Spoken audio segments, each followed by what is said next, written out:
Welcome to your 6th lesson on probability, and we're looking at exam type questions, and I'm just going to look at one of them with you so you can understand. And I'm looking at G. And G reads, for a school fun day, Luke constructs the square dartboard shown alongside. So we've got a square dartboard that is 60 centimeters by 60 centimeters. It says if a player throws a dart and lands in a shaded square, they win a prize. So if they land in one of these 10 shaded squares, they win a prize.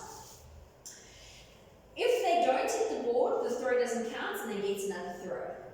If the dart is randomly thrown, Luke would like the chance of a player winning to be 0.1. So he wants the probability to win to be 0.1, which I know is 10%. So 10% of this board needs to be shaded. He has split this 10% up into little squares, but 10% of the whole board must be shaded.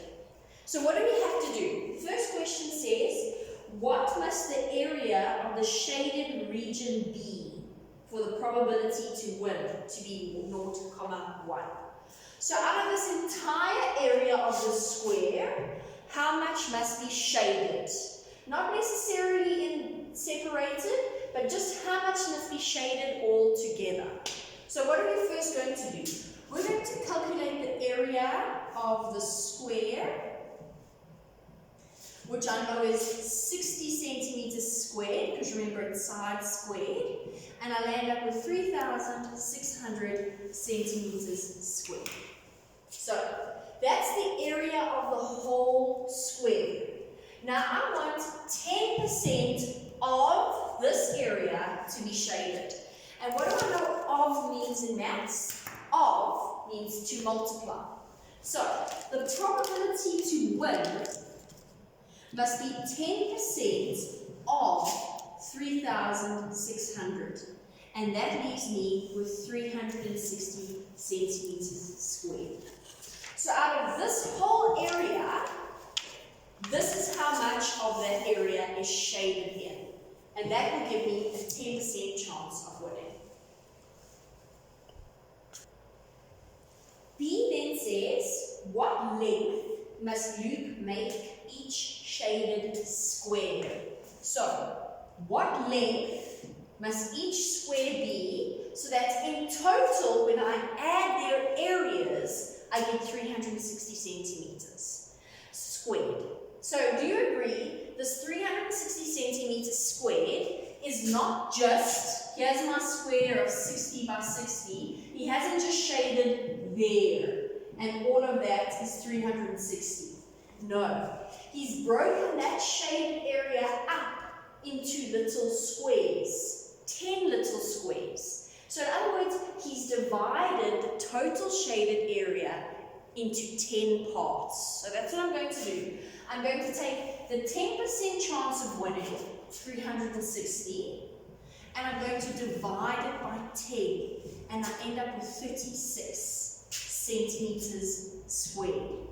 That means that each little block is 36 centimeters squared. So that little block, the area is 36 centimeters squared. That little block, the area is 36 centimeters squared, and so on and so forth. Because when I add all of these 36 centimeters squared up, my total comes to 360. So one little square that is shaded has an area of 36 centimeters squared.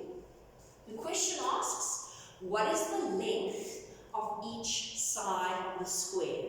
So because it's a square, do you agree the two things we multiplied together were the same? So the area of a square is side squared, because it's side times side. I know the area is 36 centimeters, so what have I squared to get 36? And I hope you can see that the side is equal to 6. How did I get that? Because I know 6 times 6 gives me 36. So this block, the side is 6, and the side is 6. In fact, all the sides are 6, because when I multiply 6 by 6, I get this total area of 36. How do I see it mathematically? How do I get rid of a square? What's the inverse operation of squaring something?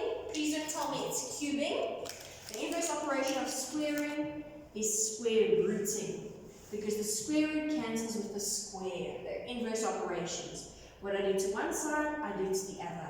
And the square root of 36 is 6. So therefore, each side must equal 6 centimeters. So each one of these little blocks are 6 centimeters by 6 centimeters. Because then that gives me 36 centimeters squared, and if I add up 10 36 centimeters squared, I get 360 centimeters squared, which was 10% of the entire board. So I hope that makes sense, grade 9s. They are exam type questions, they're more difficult, so you can do the rest of the exercise then for home.